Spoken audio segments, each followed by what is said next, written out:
For your eyeshadow application, you need a makeup brush to apply your eyeshadow application. You need a blending brush and you need a flathead brush.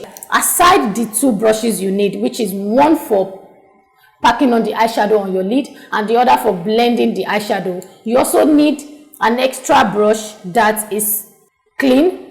You are not using that to pick up any product, but you are using it to blend out what you apply on your lid. So in total, you need 3 brushes. First off, you want to do is, before you apply any eyeshadow, no matter how promising the pigment of the eyeshadow is, you want to go ahead and use an eyeshadow primer. An eyeshadow primer not only make your eyeshadow pop, it also make it last long because it's creating a barrier between your lid and the eyeshadow. Now we have a lot of eyeshadow primers to use. You can use a concealer, you can use an eyeshadow primer. There are some eyeshadow primers that barely show up on your skin. They are very liquidy, but they're a little bit bright. They are bright enough to show up what you are going to be applying, and they really make your eyeshadow last really long. And we have concealer. So when you're using a concealer, I would advise you use a concealer that is not so runny. Use a concealer that self-sets itself. That way, you know, it doesn't get runny all over your skin. An example of a concealer that self-sets itself is this Maybelline concealer.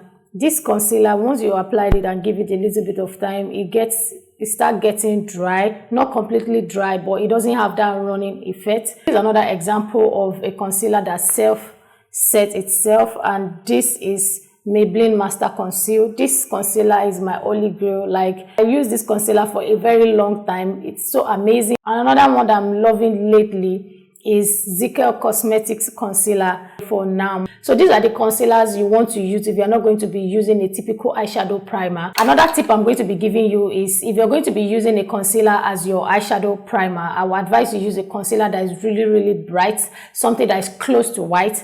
If your concealer is really bright and close to white, it allows your eyeshadow to really pop more. It makes the color really show well and very vibrant, as opposed to if you are using a concealer that comes in this color, like a skin tone concealer. These concealers are good for if you're going for maybe a natural look. Then you can go ahead and use like a skin tone concealer. This will further add pigment to the powder you're going to be using on your lid. But if you're looking at using an eyeshadow that is so bright, like the blues, the green, the lemon, I would advise you go with a concealer that is really bright. This will really show up a lot more on your lid. So guys,